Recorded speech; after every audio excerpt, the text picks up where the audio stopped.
మద్యం కుంభకోణం కేసులో ఈడీ రంగంలోకి దిగింది. తెలంగాణ, ఏపీ, తమిళనాడు, కర్ణాటక, ఢిల్లీలోని 20 ప్రాంతాల్లో ఈడీ అధికారులు సోదాలు చేస్తున్నారు. ఇక మరింత సమాచారం మా ప్రతినిధి జయప్రకాష్ ప్రత్యక్ష ప్రసారం ద్వారా అందిస్తారు.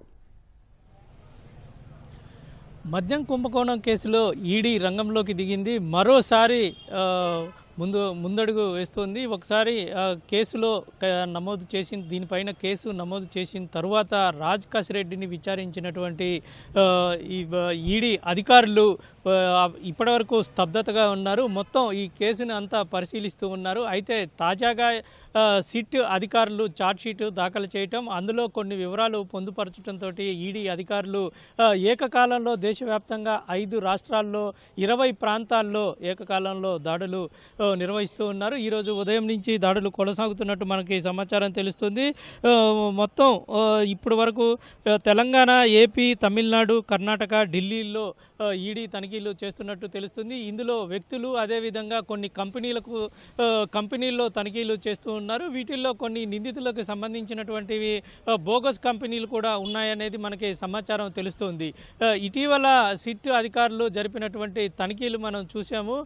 అందులో తిరుపతి, అదేవిధంగా వైజాగ్ ఇటువంటి ప్రాంతాల్లో కొన్ని కంపెనీల్లో తనిఖీలు జరిగాయి. వాటిల్లో అనుమానాస్పద లావాదేవీలు జరిగినట్టు సిట్ అధికారులు గుర్తించి దానికి సంబంధించినటువంటి వివరాలను కొన్నిటిని ఛార్జ్షీట్లో కూడా పొందుపరిచారు. ఇటీవల చెవిరెడ్డి భాస్కర్ రెడ్డికి సంబంధించి మిగతా కొంతమంది నిందితులకు సంబంధించి ఛార్జ్షీట్ను దాఖలు చేసి అందులో ఈ ముడుపులకు సంబంధించిన నగదుని దీనికి వినియోగించి రియల్ ఎస్టేటు తదితర రంగాల్లో పెట్టుబడులు పెట్టి వాటిని వైట్గా చేసుకున్నారనే ఆరోపణ సిట్ అధికారులు చేశారు. అందులో దానికి సంబంధించి కొన్ని ఆధారాలను కూడా సేకరించి అందులో ఈ ఛార్జ్షీట్లో పొందుపరిచారు. ఈ క్రమంలో ఈ కేసు నమోదైన నుంచి ఇప్పటి వరకు చాలా చోట్ల ఈడీ అధికారులు తనిఖీలు చేయలేదు. మొదటిసారి తనిఖీలు చేశారు. ఇప్పటి వరకు చాలా చోట్ల సిట్ అధికారులు మాత్రమే తనిఖీలు చేసిన పరిస్థితి ఉంది. 2 సార్లు 32 కోట్లు, 30 కోట్లు, 62 కోట్లకు సంబంధించి 2 జీవోలు రావటం, అనంతరం మరో 30 కోట్లకి తాజాగా జీవో వచ్చింది స్వాధీనం చేసుకోవాలని. దీంతోపాటు 11 కోట్ల నగదుని హైదరాబాద్ ఫామ్ హౌస్లో ముడుపులకు సంబంధించినటువంటి నగదేనని సిట్ అధికారులు గుర్తించి ఆ నగదుని కూడా సీజ్ చేసిన పరిస్థితి ఉంది.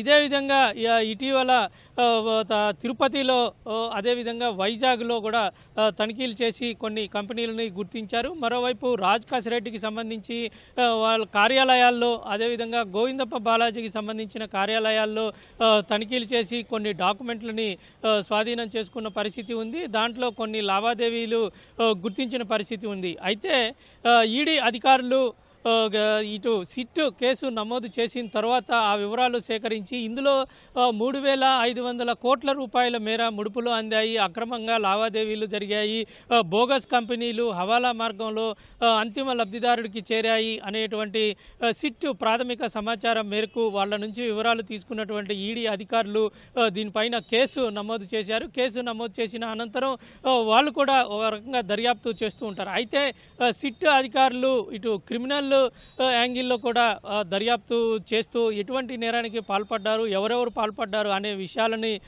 దర్యాప్తు చేస్తూ ఉంటారు. దానికి సంబంధించి ఆధారాలు కూడా సేకరిస్తుంటారు. మరోవైపు ఈడీ ప్రత్యేకంగా చూసుకున్నట్లయితే ఆర్థిక లావాదేవీలకు సంబంధించిన దానిపైన ప్రత్యేక దృష్టి పెడుతుంది. చాలా లోతుగా విశ్లేషణ చేసి దర్యాప్తు చేస్తుంది.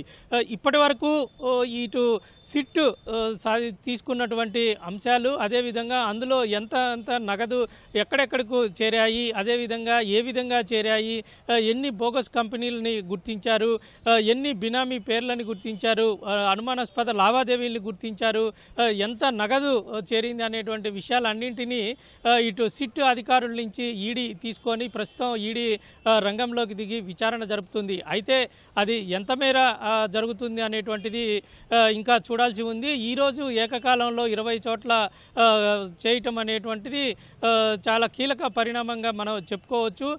ఇందులో ప్రత్యేకంగా ఈడీ ఆర్థిక పరంగా చాలా లోతుగా దర్యాప్తు చేస్తూ ఉంటుంది. ఉంటుంది. ఎక్కడెక్కడ ఇటు హవాలా మార్గంలో వెళ్ళాయి అనేటువంటి విషయాలను రాబట్టేందుకు, అదేవిధంగా ఏ విధంగా వెళతాయి అనేటువంటి సోర్సులని ఖచ్చితంగా ఈడీ గుర్తుపడుతుంది. దాని ప్రకారంగా వీళ్ళు వెంటనే కీలకమైనటువంటి ఆధారాలని సేకరించేందుకు అవకాశాలు అయితే కనబడుతూ ఉన్నాయి. ఇది ఒక కీలక పరిణామంగా మనం చెప్పుకోవచ్చు. మొట్టమొదటిసారిగా సెంట్రల్ ఫోర్సు రంగంలోకి దిగి ఏకకాలంలో భారీగా ఇటువంటి తనిఖీలు చేయటం అనేటువంటిది ఇందులో చాలా కీలక పరిణామం. చాలా విషయాలు వెలుగులోకి వచ్చే అవకాశాలు అయితే కనబడుతూ ఉన్నాయి. ఇటీవల చాలామందిని సిట్ అధికారులు విచారించి కొంత సమాచారం అయితే సేకరించారు.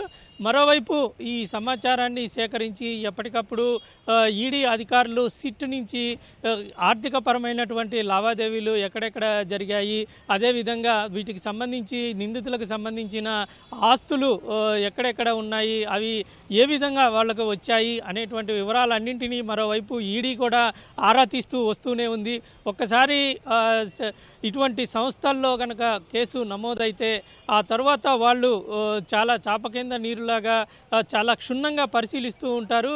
ఎక్కడెక్కడ దీనికి సంబంధించి విచారణ జరుగుతుంది, అందులో ఏమేమి గుర్తించారు అనే ఆరా తీసి వాళ్ళు కూడా ఒక ప్యారలల్గా ఒక విచారణ జరుపుతూ ఉంటారు. ఆస్తులకు సంబంధించి విషయాలన్నింటినీ ఒక దానికి సంబంధించి నివేదిక కూడా తయారు చేసుకొని ఏకకాలంలో ఇదే విధంగా ఒక్కసారిగా విరుచుకుపడతారు, తనిఖీలు చేస్తూ ఉంటారు. అయితే ఈ తనిఖీలు ఎప్పటి వరకు కొనసాగుతాయి అనే వాటిల్లో స్పష్టత లేదు. ఖచ్చితంగా కొన్ని కీలక విషయాలు అయితే బయటపడే అవకాశం అయితే కనబడుతుంది. ఇప్పటి వరకు చాలా విషయాలు బయటపడినప్పటికీ ఏ విధంగా అంతిమ లబ్ధిదారుడికి ఈ నగదు చేరింది అనే విషయాల్లో కొంత స్పష్టత వచ్చింది. ఇంకా విచారణ జరపాల్సి ఉందనే నేపథ్యంలోనే మరికొంతమంది నిందితుల్ని అదుపులోకి తీసుకొని విచారించాలి, అంటే కస్టడీలోకి తీసుకొని విచారించాలని సిట్ ఒకవైపు భావిస్తూ ఉంది. ఈ క్రమంలోనే ఈడీ రంగంలోకి దిగటంతో మరికొన్ని విషయాలు ఖచ్చితంగా బయటికి వచ్చే అవకాశాలు అయితే మనకి కనబడుతూ ఉన్నాయి. ఇది ఎప్పటి వరకు కొనసాగుతుంది అనే వాటిల్లో స్పష్టత లేదు. ప్రస్తుతం సిట్ అధికారులు తాజాగా జరిపినటువంటి ప్రాంతాల్లోనే జరుపుతున్నారా లేదంటే ఎక్కడ జరుపుతున్నారా అనే విషయాలు చాలా గోప్యంగా ఉంచారు ఈడీ అధికారులు. అయితే దానికోసం మొత్తం చాలా పకడ్బందీగా 20 ప్రాంతాల్లో టీముల్ని పెట్టినట్టు మనకి తెలుస్తూ ఉంది. ఇంకా ఈ విషయాలు ఖచ్చితంగా మద్యం కుంభకోణంలో తాజా విషయాలు, అదేవిధంగా ఏ విధంగా ఏ దేశాల నుంచి ఎక్కడికి నగదు వెళ్ళింది, ఏ కంపెనీలకు ఈ నగదు చేరింది అనేటువంటి విషయాలు బయటకు వచ్చే అవకాశాలు అయితే మనకి కనబడుతూ ఉన్నాయి. కెమెరామెన్ స్వామితో జయప్రకాష్, ఈటీవీ న్యూస్, విజయవాడ.